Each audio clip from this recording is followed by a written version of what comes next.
Salut, c'est Rado, content de vous retrouver pour la mise à jour de l'analyse technique du SP500, du Nasdaq et du CAC 40. Et étant donné que 1, les marchés américains étaient fermés, 2, j'ai rien trouvé à backtester sur le CAC 40 de neuf. Et franchement, je vous ai donné tellement de backtests ces dernières semaines que vous devez de toute manière en avoir plutôt marre. Je vais répondre à une question à laquelle je déteste répondre. C'est combien peut-on gagner en trading? Ok, donc si ça vous intéresse, je ne vous embête pas avec ça au début, je mets ça plutôt à la fin parce qu'il y en a qui ont compris que c'était pas le plus important, enfin du moins pour certains pour qui c'est pas du tout d'actualité comme question, je mets ça à la fin. Et on va d'abord faire un tour du côté des indices. Alors, je vais passer très rapidement sur le SP500 puisque j'ai déjà fait l'analyse sur le week-end et les marchés étaient fermés. Simplement pour mémoire, on est venu se poser sur la zone de résistance qui était cassée, qui a donc changé de polarité, qui est donc devenu support. C'est 57,90, 57,60. Bon, pour être honnête, c'est pas la seule zone ici qui était intéressante puisqu'il y avait une sorte de convergence des supports. La moyenne mobile à 200 jours, on sait que la moyenne mobile à 200 jours a tendance à jouer un rôle de frontière entre les haussiers et les baissiers. Et quand on passe au travers, généralement ça veut dire beaucoup et on réfléchit à deux fois avant de la casser significativement. En l'occurrence ici, il y a eu des achats pour tous ceux qui étaient haussiers. Il y a aussi le fait qu'on avait un gap ici. Bref, pour l'instant ça tient. Est-ce à dire, comme dirait l'autre, que la baisse est terminée? J'en sais rien, absolument rien du tout. De toute manière, moi ce qui m'intéresse, c'est un éventuel retour sur les 56, 50, 55, 80 pour acheter. Ok? Au-delà, j'ai expliqué, mais ça sera pareil pour le SP500, pour le Nasdaq et pour beaucoup d'indices. Il faut basculer en tendance haussière pour faire durer le rêve. Et en ce sens, pour l'instant, on avait des pics qui étaient ascendants, des creux qui sont descendants. Pour avoir une tendance haussière, il faut des pics et des creux ascendants. Donc, il fallait vivre cette baisse pour ensuite éventuellement faire des plus hauts par rapport à ce niveau. Il fallait vivre cette baisse pour être en tendance haussière et avoir des pics et des creux ascendants. Donc, on peut pas avoir tout et son contraire. Si vous voulez une tendance haussière, il faut une consolidation. C'est exactement ce à quoi on est en train d'assister. Je le répète, je rentre pas sur ces niveaux-là. J'attends 56, 50, 55, 80 a priori. Ok. Au regard de la M200, c'est une tendance qui est haussière de toute manière puisqu'on est au-dessus de la M200 qui monte. Ok. Je passe au Nasdaq. Donc, si vous êtes haussier, pareil, si vous êtes haussier, vous pouvez acheter maintenant. C'est pas parce que j'attends 56, 50, 55, 80 qu'on va y aller. Vous pouvez très bien vous dire non, ça va monter, c'est terminé. Donald Trump, a déjà fait une reculade. Enfin, une reculade, certains disent que c'était complètement choisi, que c'était une stratégie. Mais voilà, on a jusqu'au 9 juillet pour se mettre d'accord avec les Américains. Trump fait du Trump, à savoir il tape d'abord et il négocie après. Et pour certains, on n'ira jamais en dessous de ça. Ok, c'est terminé, la panique est passée. Donc, vous pouvez très bien acheter en deux fois, par exemple. Acheter 50% de votre position ici, acheter 50% de votre position là. Si on va là, vous avez une position complète. Si on n'y va pas, vous avez 50% qui vous servent à investir sur autre chose. Mais voilà, ça peut être un plan. Si vous êtes baissier, par contre, l'idée c'est l'inverse. C'est que tant qu'on ne sait pas où on va, on est soumis à des fragilités. Puis à la crise de la dette japonaise actuellement, il y a la crise de la dette américaine, et bref, il y a pas mal de choses. On peut très bien se dire non, on va baisser. Là, on a fait les plus hauts pour l'instant, on spécule à la baisse, on met un stop de protection large, ok, et puis on parie sur une baisse et puis on réfléchit après, ok. Ça, c'est la possibilité pour le SP500. Pour le Nasdaq. Alors pour le Nasdaq, c'est exactement pareil, si ce n'est qu'on est beaucoup plus haut perché par rapport au support équivalent, et on n'est pas allé le chercher puisque le support équivalent il est à 2270, 2180. C'est bizarre, mais le Nasdaq est très très fort. De toute façon, on voit qu'il est fort, il a pris plus de 30%. Ok, 29,90 depuis les plus bas, donc il est forcément plus fort. Je m'étonnerais quand même à titre personnel à ce que la baisse s'arrête ici. Moi, je vois bien à minima un retour sur les 22,70, mais moi, ce qui m'intéresse, c'est 19,950, 19,600. Ça me semble un minimum, surtout que si on met les Fibonacci, qu'on cherche une sorte de convergence des supports, voilà, on n'a rien avant les 20,318 pour les 23% de Fibonacci, voire 19,600 pour les 38,2%. Donc repartir à la hausse sur les niveaux actuels, ça me semblerait quand même un peu bizarre puisqu'on rebondirait sur du vide. J'y crois pas trop, même si encore une fois, ça veut pas dire que j'envisage un effondrement des cours. Mais bon, voilà, un minimum syndical, c'est quand même 23,6% de Fibonacci, quoi. Et puis aller chercher un support. Donc si vous êtes haussier, vous pouvez faire exactement ce que j'ai dit. Acheter par exemple un peu ici, par exemple. Mettre un stop de protection large, voire très large. Ok, voire acheter en 3 fois, un peu ici, au cas où on repartirait de l'avant, un peu là, un peu là. Bref, vous avez compris toutes les combinaisons. L'idée, encore une fois, c'est qu'il faut surtout comprendre si vous avez une confiance à moyen long terme ou si vous êtes toujours aussi inquiet, ce qui va jouer sur votre support.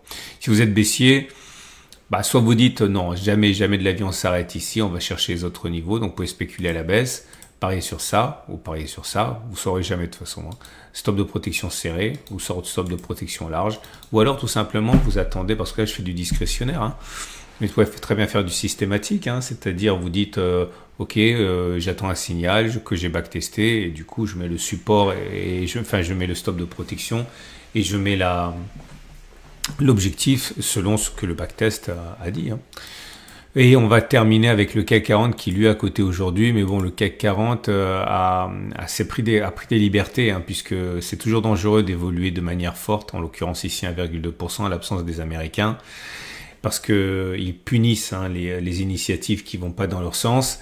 Et l'idée, c'est que là, on a bien réagi au fait que Trump avait dit qu'il reportait au 9 juillet les 50% de droits de douane sur l'Europe. Ok, pas de problème. Donc rebond de 1,2%. Et puis c'est pas fortuit non plus. On a rebondi sur la zone des 76, 78, 76,05. On est toujours en tendance haussière avec les cours au-dessus de la M200. Ok. Avant que je n'oublie, j'ai sorti mon trade. Ok, donc j'ai sorti il fallait sortir ici, donc TP1 c'était là, TP2 c'est là, donc je suis flat, mais je vais re-rentrer. Et vous savez quoi, je vais re-rentrer à la hausse.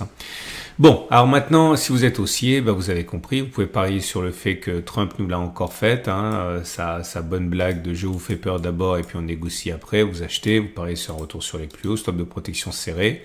Ou alors, vous dites que ça va tergiverser, mais au bout d'un moment, on va monter, stop de protection large. Et voilà comment on pouvait faire. Si vous voulez spéculer à la baisse, par contre, c'est l'inverse. Si vous pensez que on va être sanctionné par le marché et que ça va aller plus bas, stop de protection serré ou alors stop de protection large. Dans les deux cas, vous pariez par exemple un comblement de quelques gaps, ça serait commerçant. Mais ou alors vous utilisez un backtest qui va vous guider sur le point d'entrée et le point de sortie. Et donc on attaque la fameuse question, combien ça gagne un trader? Parce que forcément c'est tellement difficile le trading qu'on se dit attends, je vais pas le faire non plus pour des clopinettes, si je le fais c'est parce que je veux gagner gros. Malheureusement, on est très très loin des chiffres qu'on peut imaginer. Le problème, c'est que non seulement il y a l'imaginaire collectif, on a tous en tête les images de traders, Wall Street, etc., avec leur Rolex, leur Ferrari, leur Lamborghini. Et les vidéos lifestyle qui foisonnent sur TikTok, sur YouTube, ça renforce cette idée-là. Et c'est vrai que malheureusement, ça fait beaucoup de mal au trading. Il faut savoir que je suis toujours très mal à l'aise par rapport à cette question de combien gagne un trader, parce que il faut éteindre l'incendie, il faut dire la vérité, mais il faut pas non plus masquer le fait qu'il y a des success stories et qu'il y a des situations où des personnes peuvent gagner énormément d'argent. Alors pour essayer de mettre un petit peu de rationalité dans la réponse, j'ai demandé à 3 de mes moteurs de recherche, d'intelligence artificielle, donc c'est ChatGPT, DeepSeek, et puis le troisième, c'est quoi que j'ai utilisé? Je crois que j'ai utilisé Grok. Bref, l'idée c'est que j'en ai demandé à 3, j'ai conservé 3, et le problème c'est que dès que vous avez une étude, faites-le. Ce sont des chiffres ce sont des études qui sont publiques. Dès que vous demandez à un moteur de recherche ce qu'il en est, il vous renvoie vers des études spécifiques menées par tel ou tel broker. Voilà, IG va dire ça, tel autre broker va dire quelque chose de différent. Ils font leurs propres estimations et puis après ils lâchent leurs résultats, mais vous n'avez pas d'études qui soient à la fois sérieuses, menées à travers une cohorte qui est cohérente et qui embrasse tous les brokers. Ok, ça n'existe pas, ou du moins j'en ai pas trouvé. Mais on trouve quand même des idées qui sont convergentes. C'est-à-dire que si on enlève les traders perdants, qui correspondent quand même à 90% des traders, hein, donc je parle pas des traders perdants, si on garde que les traders gagnants, eh bien vous avez une majorité, je vais vous montrer, hein, j'ai fait une petite infographie, c'est ici, voilà. Vous avez la chose suivante, vous avez ici 50% des traders rentables ont une performance inférieure à 10%.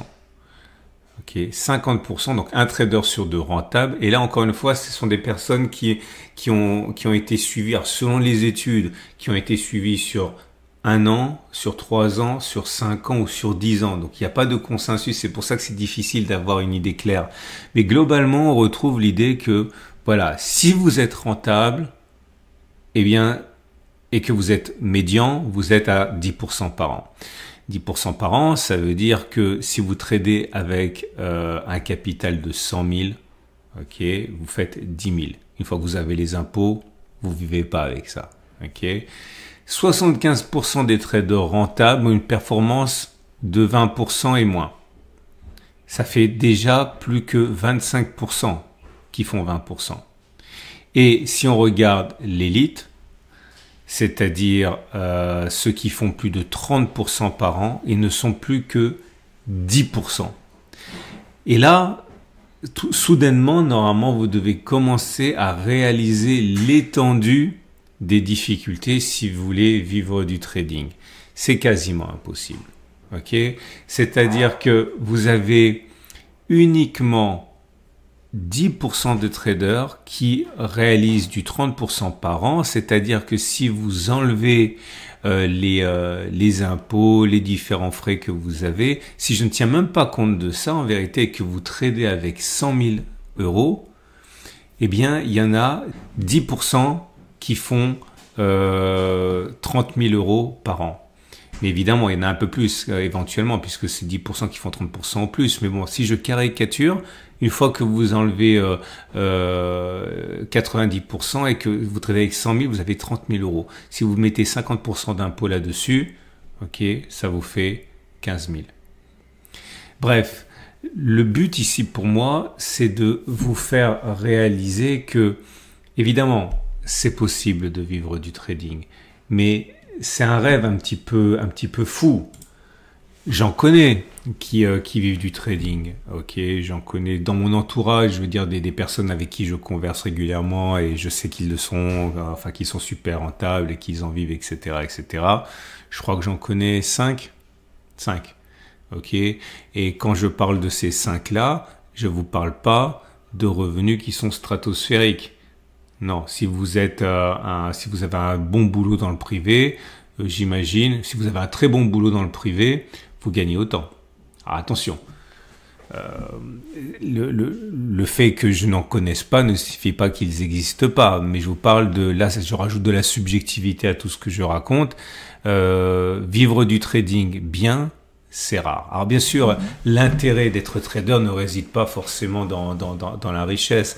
L'intérêt de vivre du trading, c'est la liberté, la liberté, une certaine forme de liberté. Voilà, vous êtes aux commandes, vous n'avez pas de patron, vous n'avez pas de salarié, vous voulez travailler, vous voulez pas travailler, c'est vous qui décidez. Et c'est sans doute la raison principale pour laquelle la plupart des traders viennent à cette activité. Mais il faut vraiment comprendre que quand vous regardez les vidéos YouTube ou TikTok, vous avez l'impression que tous les traders qui produisent des vidéos sont extrêmement riches, extrêmement profitables, qui conduisent des Ferrari, qu'ils passent leur vie dans des piscines à débordement, et tout ça en tradant sur leur téléphone portable. C'est un mensonge. C'est un mensonge à plein de niveaux différents. Les traders qui sont rentables ne sont absolument pas dans cette situation. Ils existent, sans doute existent-ils, je n'en connais pas, qui est ce train de vie et qui bosse sur un téléphone portable, etc., etc. Donc voilà, je pense que pour caricaturer, il en va du trading comme de la chanson ou du sport, etc. C'est-à-dire que si vous voulez savoir dans quelle mesure il est possible de faire fortune, ok, en trading, j'ai envie de dire, ça vous renvoie exactement à la question, est-ce qu'on peut devenir super riche, extrêmement riche avec la chanson, ok, ou avec l'art en général. Voilà, vous avez effectivement Rihanna qui est la plus riche avec 1,4 milliard de dollars. Vous avez ensuite Jay-Z, ok, multimilliardaire aussi, et vous avez Taylor Swift qui fait ses concerts qui sont extrêmement courus, voilà, 1 milliard. Donc, il est possible d'être milliardaire en chantant, ok, généralement en ne faisant pas que ça, puisque ce sont tous des activités secondaires. Enfin bon, moi, je fais simple. Il est possible d'être extrêmement riche en chantant, comme il est possible d'être extrêmement riche en faisant du foot ou en étant un musicien ou un artiste peintre, mais statistiquement, vous devez comprendre que ça devient très compliqué si c'est ce à quoi vous aspirez, parce que il va falloir beaucoup de convergence d'éléments pour réussir à faire ça. Ça ne veut pas dire, encore une fois, que vous ne puissiez pas vivre du trading. Mais si vous voulez vivre du trading, encore une fois, voilà, il va falloir du capital. Vous avez bien compris que vous avez 10% des traders qui font plus de 30%.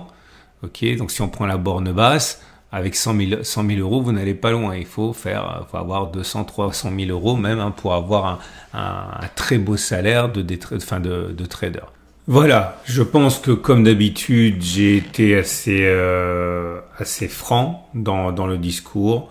Méfiez-vous, ok, des vidéos qui vous laissent penser qu'on peut vivre avec du trading avec un capital de 10, 20, 30, 40, 50 000 euros. Ça me semble extrêmement difficile en vivant en France. Ça me semble extrêmement difficile également de gagner de l'argent depuis sa piscine à débordement avec un téléphone portable. Tout ça, ce sont des choses qui sont à la fois logiques, hein, qui relèvent du bon sens et puis qui relèvent également de ce que je vois autour de moi. J'espère aussi ne pas vous couper les ailes. Okay, parce que je l'ai dit plusieurs fois, je le redis, je connais des gens qui vivent du trading, je connais des gens qui vivent très bien du trading, je connais pas de milliardaires du trading, je ne connais même pas de multimillionnaires, enfin quelqu'un qui aurait beaucoup, des dizaines de millions en trading, j'en connais pas. Donc oui, le rêve est possible, mais le rêve est difficilement accessible, on va dire, ok. Mais ça n'empêche pas que il faut le faire, il faut le tenter si c'est quelque chose qui est important pour vous, tout en gardant à l'esprit que ça va prendre du temps, ça va prendre des efforts, ça va prendre beaucoup de choses. Et pour les autres, eh bien, on peut faire ce voyage de manière complètement, on va dire, lucide.